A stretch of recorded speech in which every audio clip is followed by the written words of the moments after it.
This is The Art of Dealing with People from best-selling author Les Giblin. Thought conditioning can make the mind alert and powerful enough to change the thinking that comes up from the subconscious mind, a creative kind of thinking that leads to success and happiness. Norman Vincent Peale, Thought Conditioners. Chapter 1: Thinking Creatively about Human Relations. All of us want two things out of life: success and happiness. All of us are different. Your idea of success may be different from mine, but there is one big factor which all of us must learn to deal with if we are to be successful and happy. The one common denominator to all success and happiness is other people.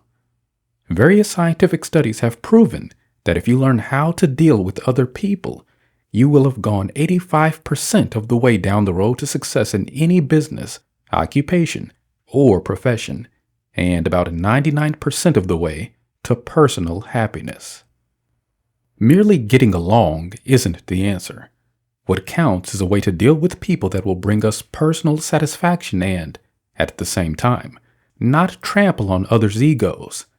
Human relations is the science of dealing with people in such a way that our egos and their egos remain intact. And this is the only method of getting along with people that ever results in any real success or satisfaction. The reason 90% of people fail in life is a failure to deal successfully with people. Look around you. Are the most successful people those with the most brains or the most skill? Are the people who are the happiest and get the most fun out of life so much smarter than the other people you know?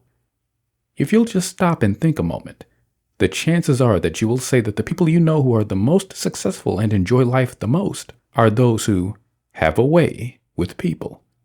Your personality problems are your problems with other people. There are millions of people today who are self-conscious, shy, and ill at ease in social situations. They feel inferior and never realize that their real problem is a human relations problem. It never seems to get across to them that their failure as a personality is a failure in learning to deal successfully with people. There are almost as many who, at least on the surface, seem to be the very opposite of the shy, retiring type. They appear to be self-assured. They are bossy and dominate any social situation they are in, whether it's home, office, or the club. Yet they too realize that something is missing. They wonder why their employees or their families do not appreciate them. They wonder why people do not cooperate more willingly, why it is necessary to continually force people into line. And most of all, they realize in their more candid moments that the people they are most anxious to impress never really give them the approval and acceptance they crave. They attempt to force cooperation, loyalty, and friendship, to push people to produce for them. But the one thing they cannot force is the thing they want the most. They cannot force people to like them. They never really get what they want because they have never mastered the art of dealing with people. Whether we like it or not, people are here to stay. In our modern world, we simply cannot achieve any success or happiness without taking other people into account. The doctor, the lawyer, or the salesperson who enjoys the most success is not necessarily the one who is the most intelligent or the most skillful in the mechanics of his or her job. The husband and wife who are the happiest are not the ones who are the most attractive. Look for success in any endeavor, and you will find someone who has mastered the knack of dealing with people, a person who has a way with others. Skill in human relations is similar to skill in any other field, and that success depends on understanding and mastering certain basic general principles. You must not only know what to do, but why you're doing it. As far as basic principles are concerned, people are all the same, yet each individual person you meet is different. If you attempted to learn some gimmick to deal successfully with each separate individual you met, you would be faced with a hopeless task. Influencing people is an art, not a gimmick. When you apply gimmicks in a superficial, mechanical manner, you go through the same motions as the person who has a way, but it doesn't work for you. The purpose of this book is to give you knowledge based upon an understanding of human nature, why people act the way they do. The methods presented in this book have been tested on thousands of people who have attended my human relations seminars. They are not just my pet ideas of how you should deal with people, but ideas that have stood the test of how you must deal with people. That is, if you want to get along with them and get what you want at the same time. Yes, we all want success and happiness, and the day is long past, if it ever existed, when you could achieve these goals by forcing people to give you what you want. And begging is no better. No one has respect for, or any desire to help, the person who constantly borrows and kowtows and literally goes around with his hand out, begging other people to like him. The one successful way to get the things you want from life is to acquire skill in dealing with people. Keep listening and learn how. Chapter 2: Understanding the Human Ego. Because the human ego is such a precious thing to its possessor, and because a person will go to such extremes to defend against what he perceives as threats to his ego, the word egotism has a negative connotation. Let's look at the other side of egotism. If it can cause people to do silly, irrational, and destructive things, it can also cause them to act nobly and heroically. What is egotism anyway? Edward Bach, an editor and humanitarian, said that what the world calls ego and conceit is really a divine spark planted in man, and that only those who had lighted the divine spark within them ever accomplished great things. Whatever name you want to give it, human dignity, personality, or uniqueness, deep within the heart of everyone, there is something that is important and demands respect. Every human being is a special, individual personality, and the most powerful drive in any person is to defend this important something against all enemies. This is why you cannot treat people as machines, as numbers, or as masses and get away with it. Every effort that has been made to deprive humans of this individual worth has failed. It is more powerful than armies and prison camps. It proved more powerful than feudal lords who tried to turn people into serfs. It proved more powerful than Hitler's armies, and it set the stage for our own land of the free. Our Declaration of Independence is really a declaration of independence for the individual. It is also important to note that our Declaration of Independence places the real worth of an individual as a gift of God. We hold these truths to be self-evident, that all men are endowed by their Creator with certain unalienable rights. This is not a book on religion, but in the final analysis, you cannot separate religion and human relations. Unless you believe that there is a Creator who has endowed us with unalienable rights, with an innate worth, you cannot very well believe in people. Henry Kaiser said that you would automatically practice good human relations if you would remember that every individual is important, because every individual is a child of God. This is also the only true basis for self-esteem. The person who realizes that they are something, not because of what they have done or how good they have been, but by the grace of God endowing them with an innate worth, develops a healthy self-esteem. The person who doesn't realize this tries to gain significance by making money, gaining power or celebrity, or in other obvious ways. Not only are they what we call vain or egotistical when we use that word in its negative sense, but their continual hunger for self-esteem is what causes most of the trouble in the world. 4 facts of life to print indelibly on your mind.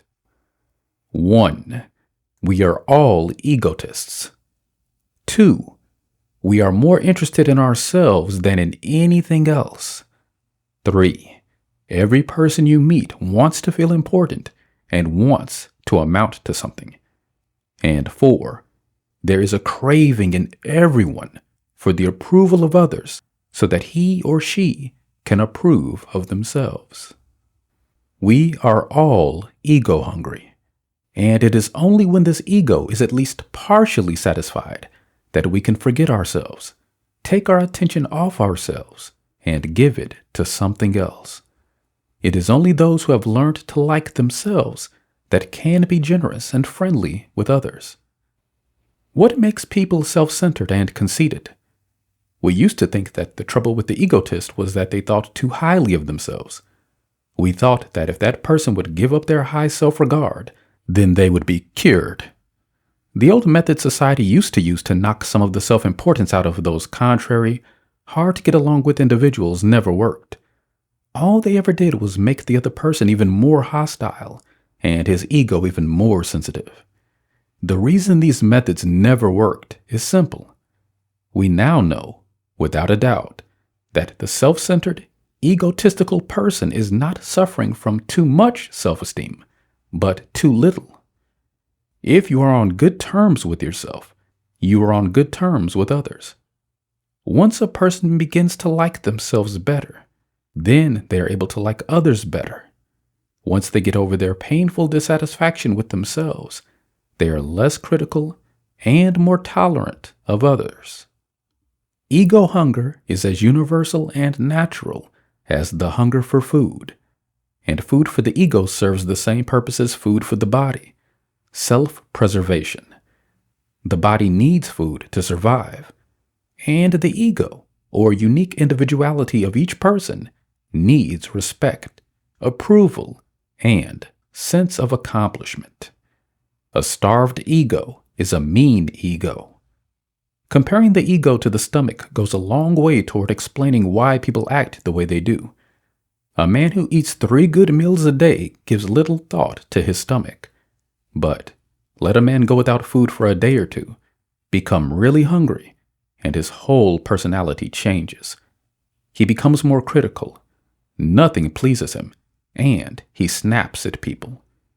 It will do no good to tell him that his problem is that he is stomach conscious and that he must get his mind off his stomach.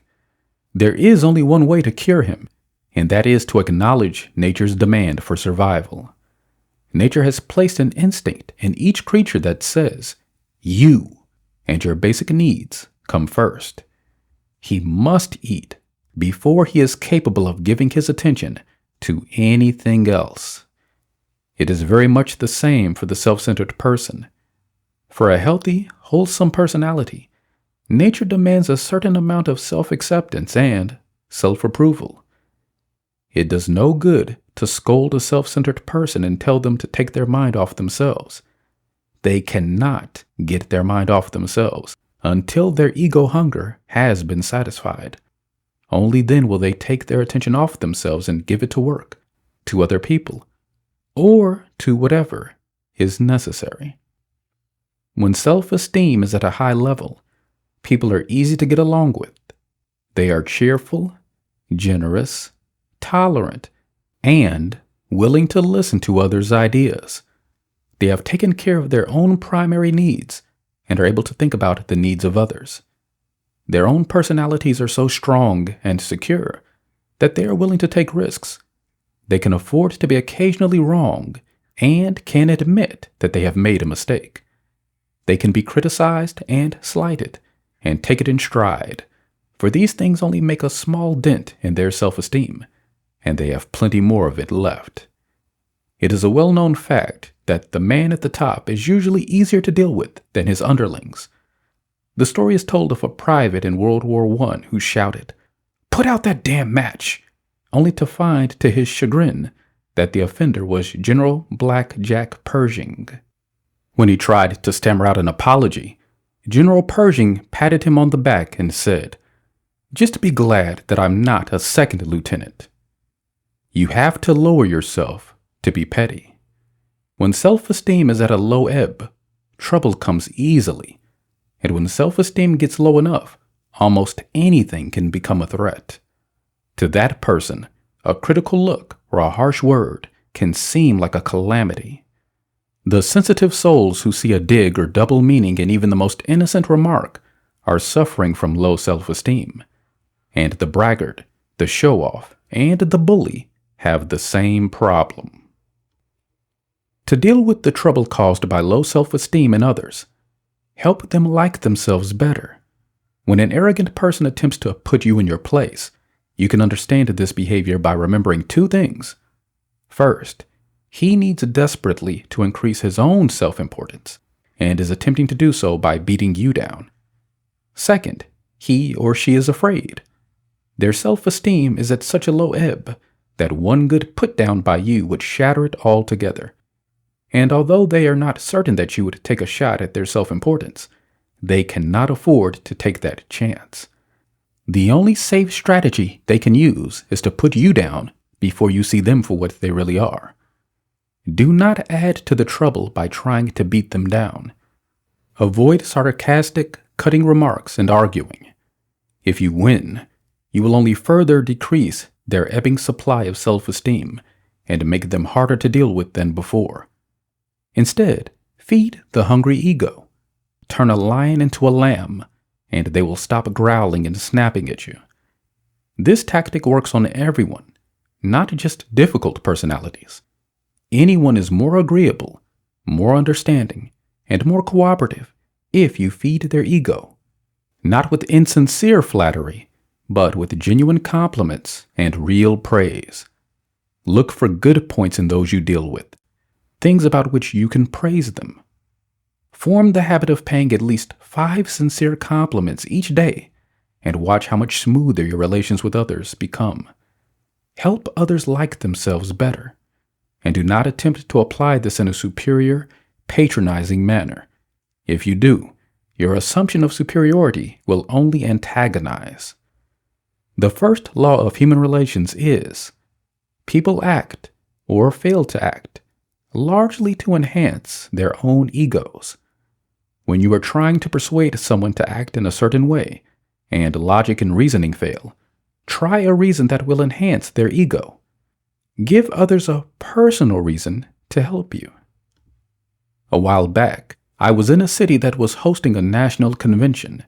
Unexpected business developments required me to spend the night. Having no reservation, I went to a hotel where I had frequently stayed. Working my way through the crowd at the front desk trying to get rooms, I got the attention of a familiar clerk.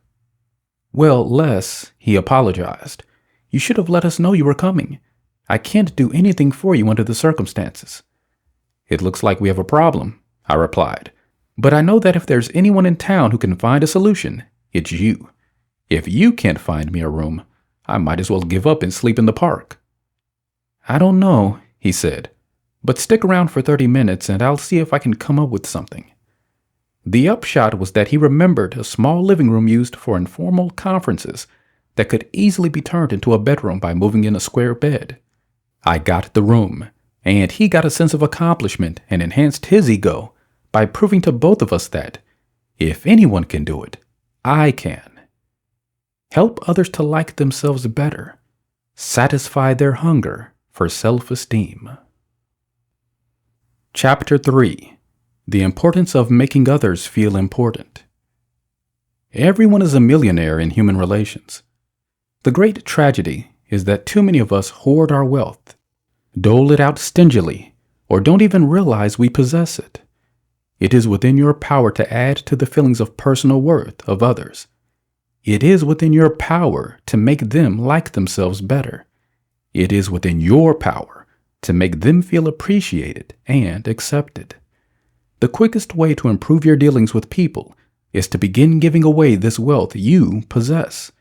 It doesn't cost you anything, and you needn't fear you'll ever run out of it. Don't try to barter or bargain with it. Don't try to use it to bribe people into giving you what you want. Give it away indiscriminately. In doing so, you need not worry about getting what you want from others.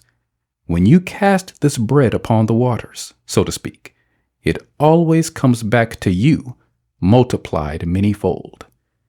Don't make the mistake of supposing that just because someone is successful or famous, that they have no need for a feeling of importance.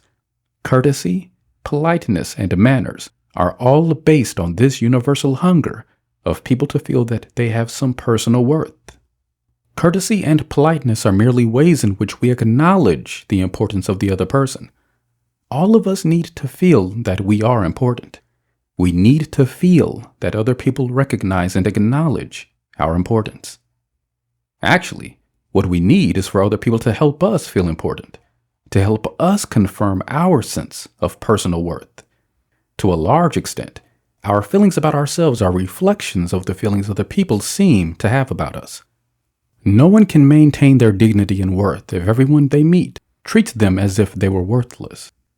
This explains why little things that are apparently unimportant actions can have such tremendous consequences in the field of human relations. Have you ever heard the reasons people give for asking for a divorce? He got a big kick out of telling everyone how stupid I was about money. Or, she would make an issue out of feeding the cat before she fed me when she was cooking. They seem like small things, but when repeated, they tell the other person, "This proves I don't think that you're very important." Remember, it takes only one small spark to set off an explosion, and the little things you do and say can set off a chain reaction. You must recognize the other person. In their diplomatic dealings with other countries, governments speak of recognizing another country or according them recognition. We might take a lesson from this in our diplomatic relations with others. The principal causes of dissatisfaction among employees are 1. Failure to give credit for suggestions. 2. Failure to correct grievances. 3. Failure to encourage. 4. Criticizing employees in front of others. 5. Failure to ask employees their opinions. 6. Failure to inform employees of their progress. And 7. Favoritism. Note that every item has to do with failure to recognize the importance of the employee. 4 ways to make others feel important are: 1. Think other people are important. The first rule, and the easiest to apply, is simply to convince yourself once and for all that other people are important.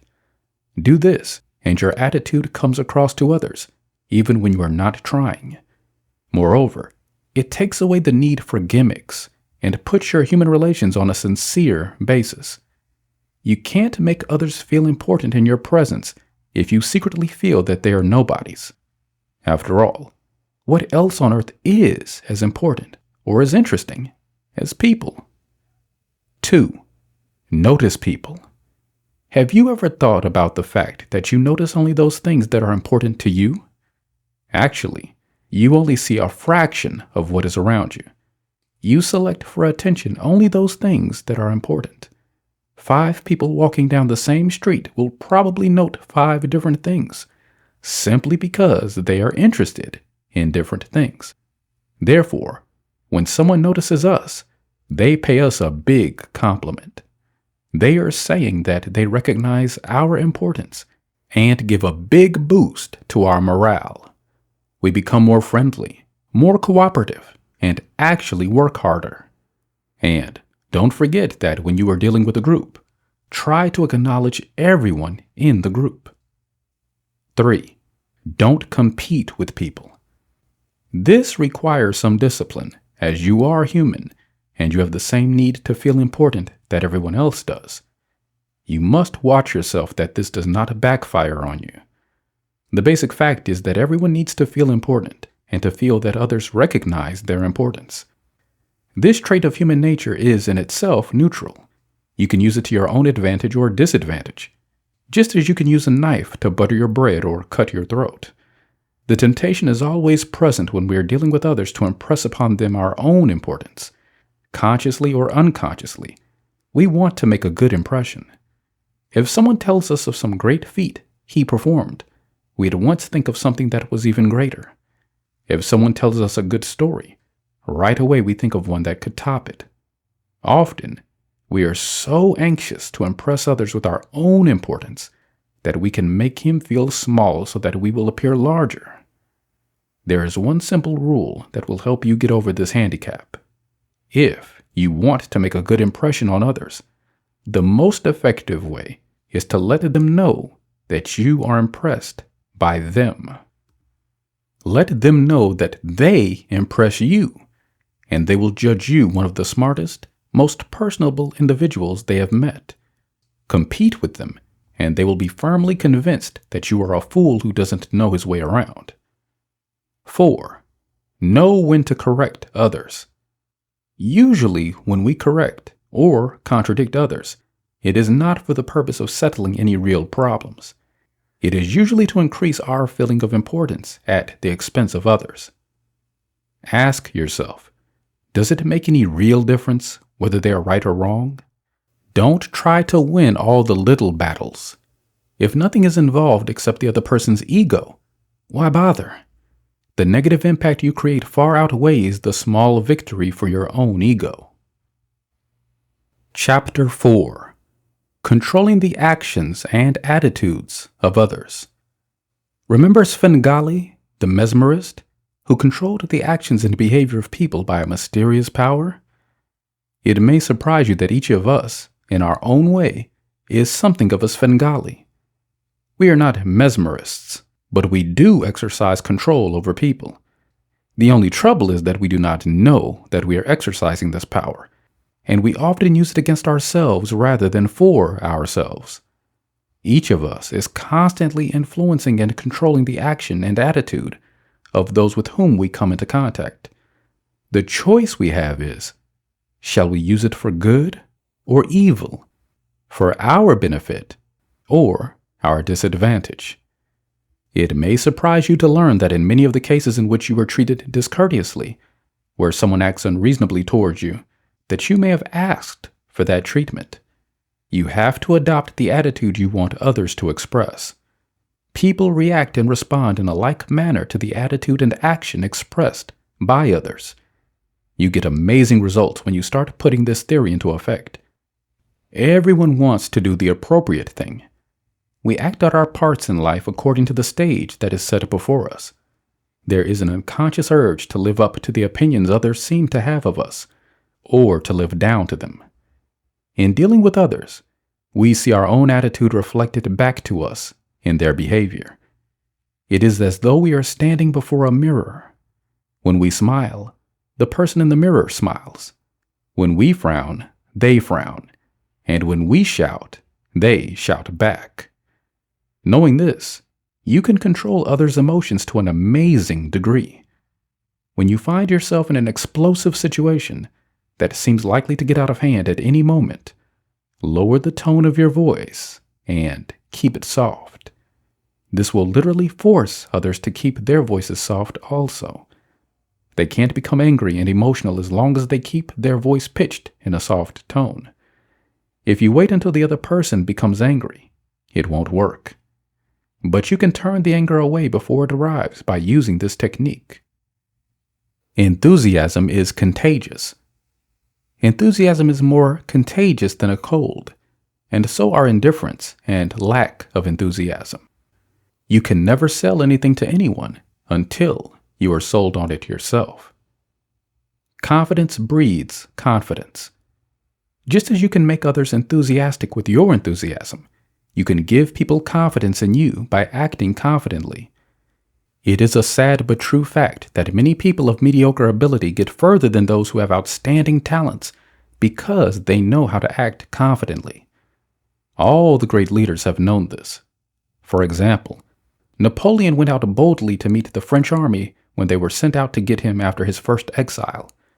By acting with supreme confidence, as if he expected the army to take commands from him, the soldiers marched back behind him. John D. Rockefeller used the same technique.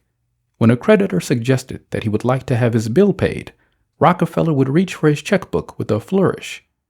"Which would you rather have?" he would ask, "cash or Standard Oil stock?" He appeared so calm and confident that nearly all opted for the stock, and none ever regretted it. If you believe in yourself and act as if you believe in yourself, others will believe in you. Put some magnetism in your personality.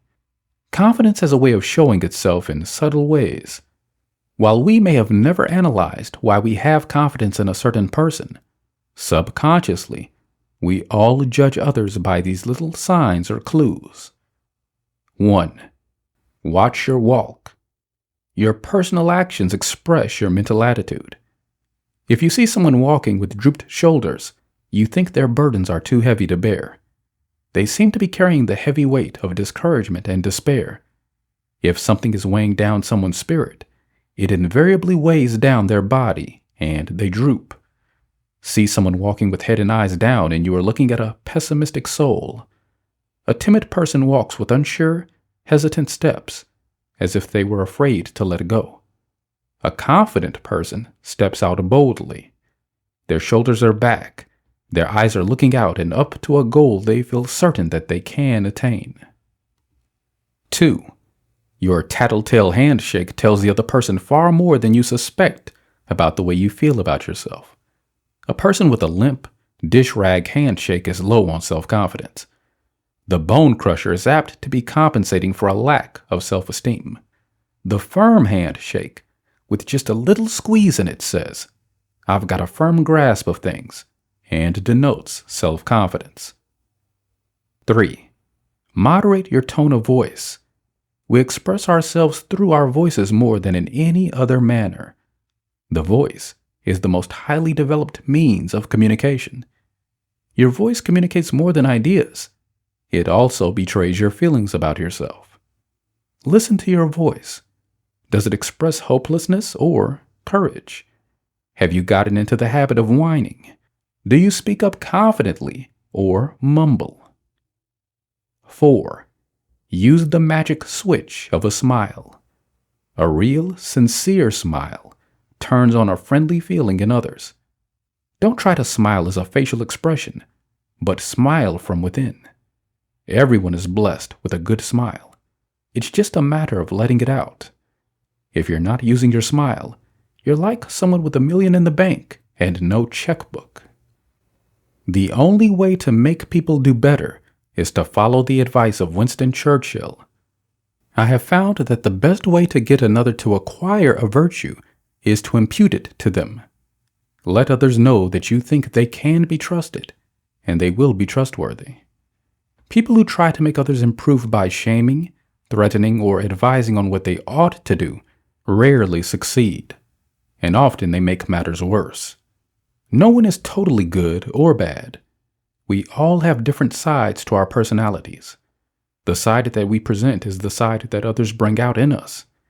Use communication and psychology to bring out a good and generous side in others. Begin today to develop an enthusiastic, confident attitude and manner. Speak out. Watch your posture. Hold your head up. Walk with a confident step as though you had somewhere important to go. Chapter 5. Creating a good impression. The manner in which we approach others, our very first words and actions, nearly always set the tone for the entire encounter. You can control the actions and attitudes of others to a remarkable extent if you remember to start a conversation on the same note on which you want it to end. If you're discussing business, start off in a business-like tone. If you wish to be informal, begin in an informal manner. Others will rise to the occasion. They will act out their role in the stage setting that you create. Every time you have dealings with others, you are setting a stage. If you set the stage for comedy, don't be serious. If you set the stage for tragedy, don't expect others to be frivolous. It just didn't come off, we say of a meeting or interview that didn't go as we would have liked. Nearly always, when this happens, it's because we got off on the wrong note. Before you go into any kind of discussion, ask yourself, what do I really want from this? What mood should prevail? Then create the tone that will set the stage. We can control the actions and attitudes of others to a degree by remembering that the very first impression we give is apt to be a lasting impression. You are more responsible for how you are perceived than anyone else. Many worry what others will think of them. The world forms its opinion of us largely from the opinion we have of ourselves. If you aren't accepted as well as you would like to be, perhaps you should blame yourself.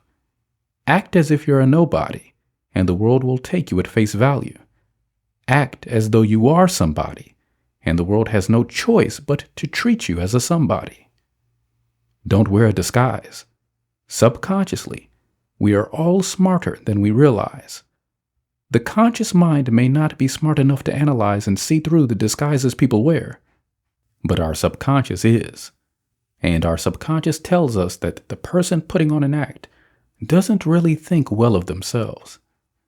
How many people create a poor impression because you are judged not only on the value you place on yourself, but you are also judged by the value you put on other things, your job, your opinions, and your competition. The Bible says, "Judge not, that ye be not judged yourself." That is a good lesson for human relations. Every time we judge something, we give others a clue to judging us. What value do you place on your job, on your company? When someone asks you where you work, do you answer half apologetically, "Oh, I work at the People's Bank," as if you are ashamed of the fact? Or do you say proudly, "I work at the best bank in this part of the country"? Others will think more of you if you give the second answer. If you give the impression that your employer or anything else about you isn't much, others will think that you couldn't be much either. Don't knock the competition. Never knock others or their products if you want to make a good impression. Instead, boost your own product. Not only do people dislike negative talk, but you are setting a negative stage. If you're selling, you have created a negative mood and will have difficulty getting a prospect to say yes. Put others in a yes mood by creating a positive and affirmative atmosphere. One good rule is to get others to say yes to preliminary questions. "Isn't this a beautiful color?" Or, "Don't you agree this is fine workmanship?" After someone has said yes a few times to your preliminary questions, it will be easier for them to say yes to your big question. But yes questions can sometimes be negative. "Isn't the heat terrible today?" Or, "The world is sure in a mess, isn't it?" These set a negative mood with a yes answer. Pessimistic, gloomy people are usually cautious and hesitant. Cheerful, optimistic people buy products and ideas. They are more generous, more willing to expand, and to take a chance. Don't ask questions or issue instructions that imply you expect trouble. Pose questions that set up the answer. "I believe you like this, don't you?" Instead of, "Do you like this?" Nod your head affirmatively when you ask questions. Your actions definitely influence the opinions and actions of the other person. Calmly assume that others will do what you want. Sound the keynote for the entire theme when you begin. Don't try too hard to impress. Let others know that they are making a good impression. Chapter 6. Developing an Attractive Personality. What is the secret of an attractive personality? We all know people who seem to naturally attract friends and customers. These people know how to feed the 3 basic hungers of all people. 1. Acceptance. It is essential that you accept people as they are. Allow them to be themselves. Don't insist that anyone be perfect or change before you can like them. Don't fashion a moral straitjacket and expect others to wear it in order to gain your acceptance. A critical, fault-finding person who always sees where people fall short and can usually suggest a remedy is never going to be stampeded by those hoping to become close friends. Those who accept and like people, accepting them just as they are, have the most influence in changing others' behavior for the better. No one has the power to reform another, but by liking others as they are, you give them the power to change themselves. 2. Approval. This goes further than acceptance, which is somewhat negative in comparison. We accept others despite their faults and still afford them our friendship. Approval means something more positive, as it goes beyond just tolerating faults and finds something we can like. You can always find something to approve of in others. It may be something small or insignificant, but let others know that you approve of that, and the number of things that you sincerely approve of will grow.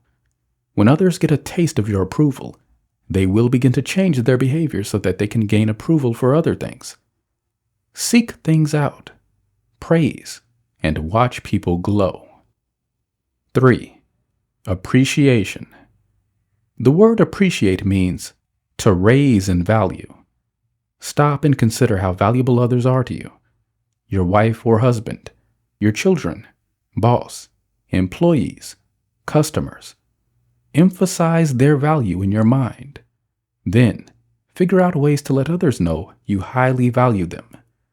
Here are some ways that you can show appreciation. 1. Don't keep people waiting. 2. If there is someone you cannot see immediately, acknowledge their presence. Let them know that you will be with them as soon as possible. 3. Thank people. And 4. Treat people as special. The last item is worth additional comment. Nothing is more deflating to the ego than to get the routine treatment. We all want to be recognized for our own unique worth. And lastly, take a lesson from the flowers, because they need bees to pollinate them. They put out a few drops of nectar to attract and feed the bees. A person with an attractive personality offers food to feed the basic hunger of people. Start using the AAA formula for attracting people. Acceptance, approval, and appreciation. Chapter 7. Learning to communicate effectively. One thing successful people have in common is skill in using words. Earning power and word skill are so closely tied together that you can safely expect to increase your earnings simply by increasing your word power. Happiness, too, depends to a great extent upon our ability to express ideas, desires, hopes, or disappointments. Many people are unhappy because they are unable to express themselves, and they carry their ideas and emotions bottled up inside. Many people are handicapped if they do not know how to start a conversation, especially with a stranger. They have a wealth of interesting ideas on tap if they only knew how to turn on the spigot. William James hit the nail on the head when he explained the reason so many find it difficult to be good conversationalists. They are afraid of either saying something too trivial and obvious, or something insincere, or in some way or other saying something not adequate to the situation. Stop trying to be perfect. No one can be fascinating every minute of the day. Small talk isn't supposed to be brilliant. Everyone is trite. Everyone engages in small talk that doesn't say anything clever or significant. Small talk is necessary to get the wheels of conversation turning. Realizing this and not being afraid of being dull will enable you to start a conversation even with a perfect stranger. You may be surprised to find that you are saying clever and interesting things because you aren't trying to do so. Warm up your subject. Starting a conversation involves a warm-up period. Don't expect to be hot at the beginning. Small talk not only can start a conversation for you, but it can also be used to remove stiffness in others. Get people talking about themselves. The next time you're introduced to someone and cannot think of anything to say, try warming up the other person with questions like, "Where are you from? What do you think of our weather? Do you have a family? What business are you in?" These questions get others talking about themselves and are surefire openers. They break the ice, and they show that you are interested in them. You don't have to search for a topic of mutual interest. You start them off on the one topic on which they are experts, themselves. The art of being a good conversationalist consists not so much of thinking up a lot of clever things to say or heroic experiences you can relate, but in opening up others and getting them to talk. If you can stimulate others to talk, You will acquire a reputation as a good conversationalist. If you can keep others talking, nothing will work better to get them to open up to you and your ideas. Ask questions to interest others. Keep the conversation steered to the other person's interests by asking the questions. Why? Where? How? If someone says, "I've got a little 25-acre place back home in Indiana," don't rush in with, "Well, I own 500 acres in Texas." Instead, ask, "Where in Indiana? How long have you had it?" These and other questions like it will gain you a reputation of being one of the most interesting people your companion has ever met. There is a deadly sin in human relations that you need to avoid. Humans are innately selfish. They are first, last, and always interested in themselves. Show that you are interested in others, and they will subsequently get interested in you. Don't be like the playwright who, after talking about himself and his work for over 2 hours, turned to his companion and said, "But that's enough about me. Let's talk about you. What do you think about my plays?" You are human too, and it is natural to be tempted to talk about yourself. You want to shine. You want to impress others. But you will rate much higher in others' estimation if you turn the conversation to them rather than to yourself. Others will have a much higher opinion of you. Ask yourself, what do I want out of this situation? Do you want to enhance your own ego? Or do you want the other person's approval, business, permission, or goodwill? If all you want is to inflate your own ego, then talk about yourself exclusively, but don't expect to get anything else out of the conversation.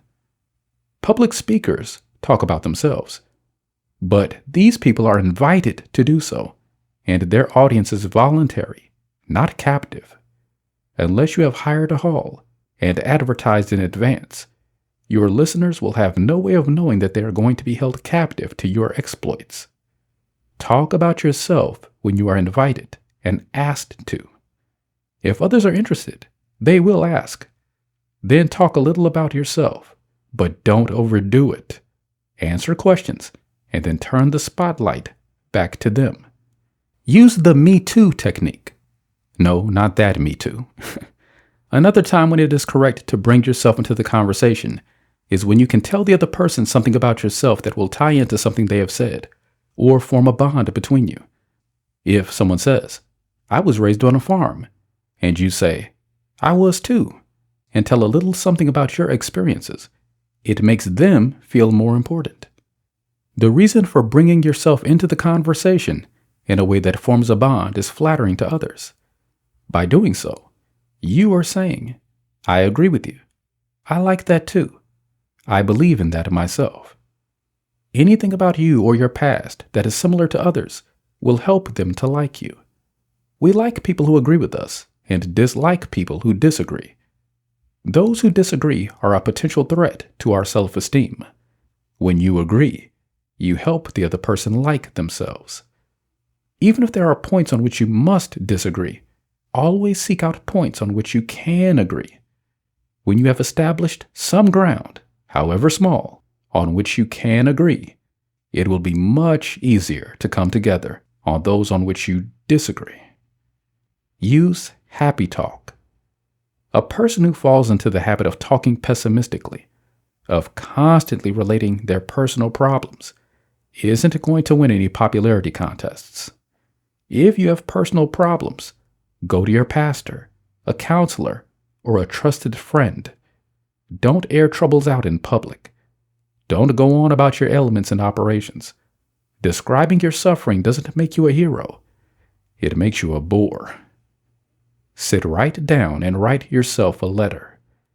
If you have something on your chest that you need to get off, try writing yourself a letter. Write down exactly how you feel. Don't hold back. Go into detail about how you have been wronged, how unfair life is. Then, when you're through, burn the letter. It has served its purpose in giving you an outlet, and you should experience relief. It will drain off your emotions and alleviate the compelling need to tell people. Sometimes, You may need to repeat this or do it 3 times even. But after that, you'll find that you no longer want to think about it, much less talk about it. Overcome the temptation to tease and be sarcastic. Most of us tease others because we think that they will like it. Husbands tease their wives, and vice versa, in public, out of the mistaken notion that it is a cute way to show affection. We make sarcastic remarks hoping that others will recognize our cleverness, see the humor, and not take personal offense. Teasing and sarcastic remarks are both aimed at the self-esteem of others, and anything that threatens self-esteem is dangerous business, even when done in fun. If the other person has known you long enough, likes you well enough, and you do not overdo it, you may get away with teasing. But the odds are so great against it that it is much safer not to try. Start today to utilize these methods to improve your communication skills. Practice on strangers. Keep at it day after day until it becomes a habit. Chapter 8. Listening. Oliver Wendell Holmes wrote, "To be able to listen to others in a sympathetic and understanding manner is perhaps the most effective mechanism in the world for getting along with people and tying up their friendship for good." You meet with someone, and after leaving, you feel that things didn't go as you would have liked. What could I have said to make him or her more friendly, more amenable to my ideas, you ask? Surprisingly, the answer may be nothing. You did poorly, not because of anything you said or failed to say, but because you didn't listen properly. Listening makes you clever. Most of us want others to think that we are clever and intelligent. The one sure way to convince people of that is to listen and pay attention to what they have to say. The fact that you place enough importance on what they are saying to listen attentively convinces them that you are a very smart person. Think of your friends and acquaintances. Who has a reputation for being wise and intelligent? Is it the person who is always ready with the answer even before they hear the question? Is it the person who interrupts to give a comment before others finish? Or is it the person who does a lot of listening? People will tell you what they want if you'll only listen. You can't make a hit in the dark. Automakers keep a pulse on what the public wants before they design their cars, and you have to respond properly to the ball that's thrown to you. You must continually make appropriate responses. Good human relations is two-way communication, give and take, action and response. If you don't know what others want, or how they feel about a situation, or what their particular needs are, you are out of touch with them. And if you can't touch them, you can't move them. Too much talk gives you away. Sometimes, there are situations in dealing with others where it is important that we do not show our hand prematurely, and where we need to feel out the positions of others. The strategy used is to first find out what others know, what they will settle for before showing your hand. Just as we can determine another's position by listening to them, too much talk on our part gives our position away. Successful people encourage others to talk and to keep on talking while they keep their mouths shut. If you can get others to talk enough, they cannot disguise real feelings or motives. They may try, but they invariably will give themselves away. So, if you don't want others to know what's really on your mind, keep your mouth shut and listen. Others will find you out if you just keep talking long enough. Listening helps overcome self-consciousness. Listening carefully to what others have to say, paying close attention to their tone of voice and inflection of words, gets your focus of attention off of yourself. If all your attention is on others, what they are saying, what they want, what they need, you can't be self-conscious and therefore shut off. When you're shut off, you can't deal with others effectively. And if all of your focus is on yourself, you cannot deal with the world around you. It's not wrong to think highly of yourself, but it doesn't work to keep all of your attention on yourself. Don't try too hard. William James said that the reason most conversations are dull is that people do not relax and therefore increase their chances of saying something really inappropriate. You have to know what other people want, what they need, and who they are in order to deal with them effectively.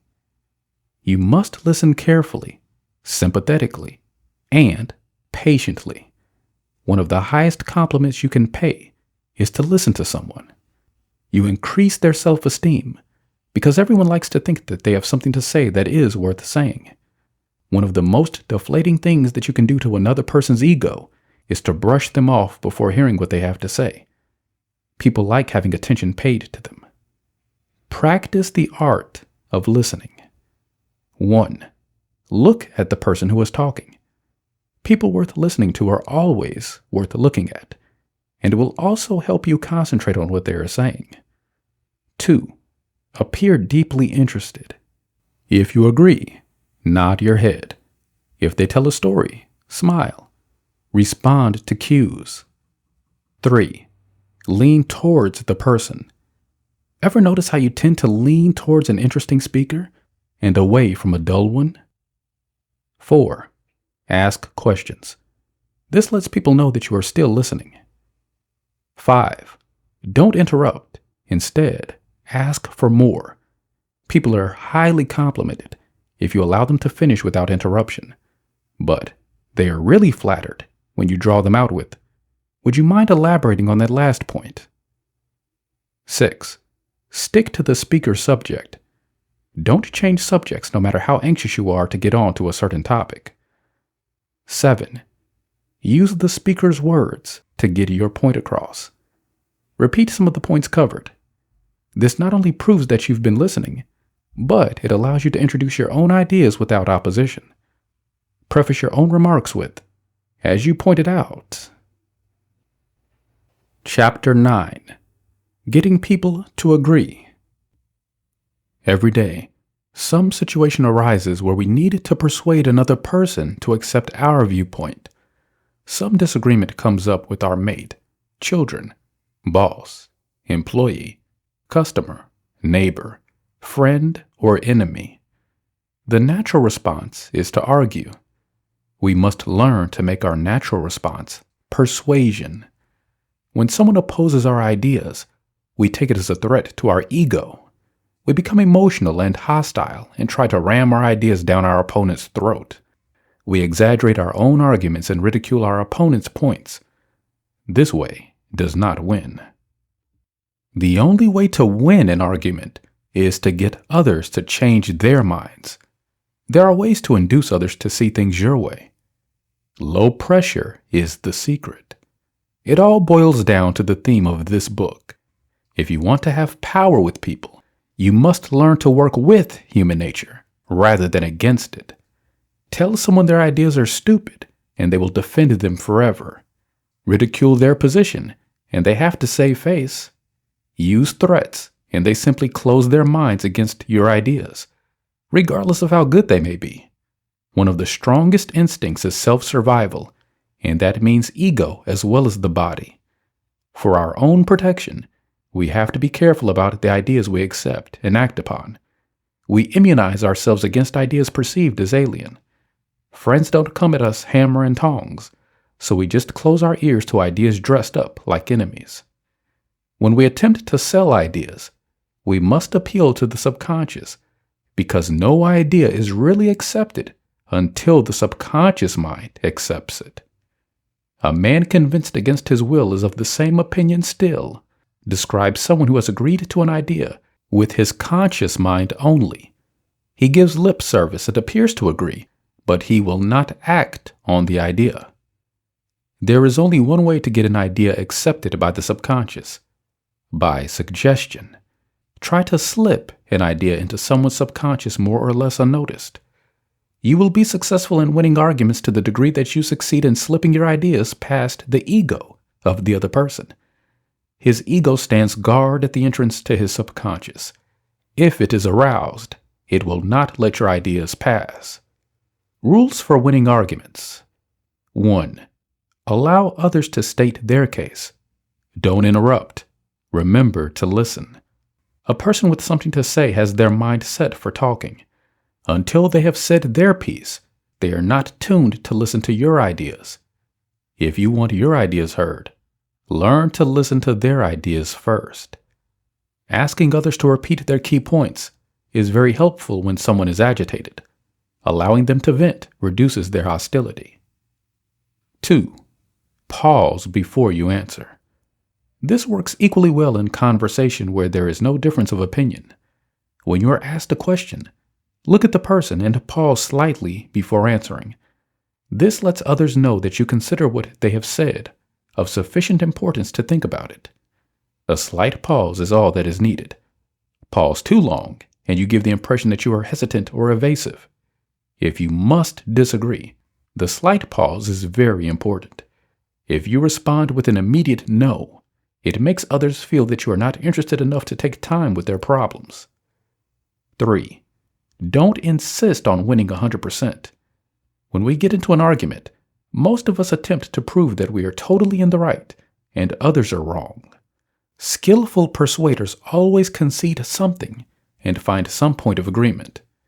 If the other person has a point in their favor, acknowledge it. If you give in on minor and unimportant points, others will be more likely to give in to the big one. 4. State your case moderately and accurately. We have to watch the tendency to exaggerate when our ideas are opposed. Calmly stated facts are the most effective in getting others to change their minds. Forceful methods may seem to work at first. You can beat another down, show them up, get them to the point where they can't say a thing. Your audience applauds. You have won the argument, or so it seems. But the other person has not accepted your viewpoint and will not act upon your ideas. 5. Speak through third parties. The lawyer who wants to win cases rounds up witnesses who testify to the points he wants to put over to the jury. The argument is more convincing if disinterested third parties describe events. Salespeople use testimonials of satisfied customers.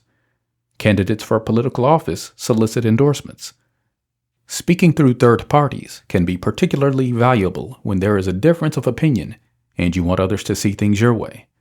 People are naturally skeptical of you when you say things to your own advantage. Additionally, statements by third parties are much less likely to arouse the egos of others.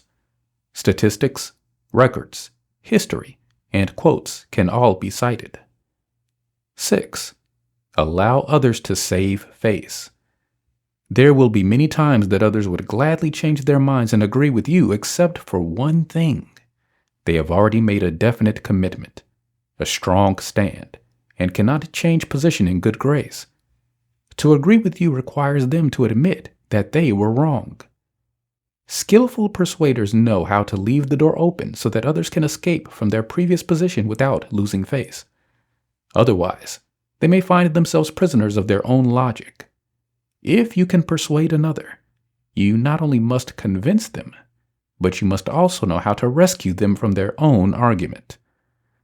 The first method is to assume that they did not have all the facts. For example, I felt the same way about it at first, until I ran across this information, which changed the whole picture. The second method is to suggest some way that they can pass the buck to another. Chapter 10. Giving Praise. Praise releases energy. Ever notice how, when someone pays you a sincere compliment or thanks you for a job well done, your spirits seem to soar? Praise gives us new energy and new life. The lift that you get from praise is not an illusion, nor is it your imagination. In some way, actual physical energy is released.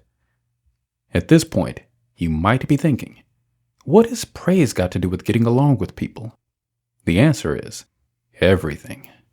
Few of us realize just how important it is to be given credit for one's work, to be accorded recognition and praised for a job well done. People everywhere are hungry for praise and appreciation.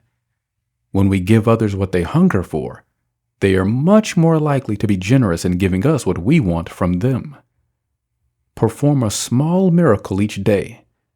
Anytime you can give another person's spirits a lift or imbue them with more life and energy, you are performing a small miracle. It's simple. All you have to do is to give sincere praise to someone each day, and notice how it actually enables them to do better. Honest praise and giving credit where it is due not only makes people feel better, but allows them to work more productively. When bonuses and profit sharing are based on merit as a means of recognizing worth to the company, production improves. Be generous with kind statements. Don't wait until people do something big or unusual to praise them. If someone does you a small favor, show your appreciation and give them credit by saying thank you. Look for things for which you can thank people. Say those kind words. Let people know how you feel. Don't take it for granted that people know you appreciate them. Tell them. When you let people know that you appreciate their actions, it makes them want to do more and better. The rules for saying thank you. 1. The thanks should be sincere. Say it as if you mean it. Put some meaning and life into it. Don't let it be offhand or routine. Make it special. 2. Don't mumble it. Speak up. Don't act as though you are half ashamed to have to thank someone. 3. Thank people by name. Personalize your thanks by naming people. If there are several people in the group to be thanked, don't just say, "Thanks everyone," but name each person. 4. Look at people when you thank them. If they are worth being thanked, they are worth being looked at. 5. Work at thanking people. Consciously and deliberately begin to look for things for which to thank others. And 6. Thank people when they least expect it. A thank you is even more powerful when others don't expect it, or necessarily feel that they deserve it. You can boost your own happiness by deliberately looking for good things in others. In doing this, it takes our minds off ourselves. It makes us less self-conscious, less self-righteous, and more tolerant and understanding. One of the sure earmarks of unhappy people is that they are overly critical. They deliberately look for things with which to find fault. When they change their attitude to look for good things in people, their own happiness increases. No one is perfect. It is said that there is good in everyone. If there is someone who irritates you, begin looking for something for which you can compliment them. If they bite your head off, maybe they have nice teeth. So compliment them on their teeth. Keep looking for things to praise. Not only will it change them, but it will change your opinion of them. The most important aspects of administering praise are: 1. It must be sincere. Mere flattery is transparent and accomplishes nothing. There is always something that deserves praise, if you look for it. It is far better to praise people for something little and mean it, than something big and be insincere. And 2. Praise the act or the attribute rather than the person. Praise people for what they do rather than who they are. When you praise an act or an attribute, your praise is specific and sounds more sincere. People know exactly what they are being praised for. Increase your own happiness and peace of mind by paying 5 sincere compliments a day, as recommended in Chapter 2. Chapter 11. Criticizing others without offending them. Most of the time when we say to people, "I'm telling you this for your own good," we're not. We are pointing out some fault in them to bolster our own ego. One of the most common failings in human relations is the way we attempt to increase our own feeling of self-worth by lowering the self-esteem of others. However, there are going to be times when we must point out errors and correct those working with or for us. Done correctly, this is truly an art, and one that few have mastered. Look at criticism in a new light. Because the art of effective criticism is so little known, and because most people are so inept at it, the word criticism leaves a bad taste in our mouths. But the real art of criticism is not to beat others down, but to build them up. It is not to hurt feelings, but to help people do a better job. The essentials of successful criticism are: 1. Criticism must be made in absolute privacy. If you want your criticism to take effect, you must not engage the other's ego against you. Remember, your goal is to achieve a good end result, not to deflate their ego. Even if you have pure motives and the right spirit, it's how they feel about it that counts. The mildest form of criticism made in the presence of others is likely to be resented. Justified or not, they lose face before their associates. Whether or not you observe this rule is a good indication of your real motives in criticizing. Do you criticize only when you have an audience? If so, your real purpose is not to help others, but to derive ego satisfaction.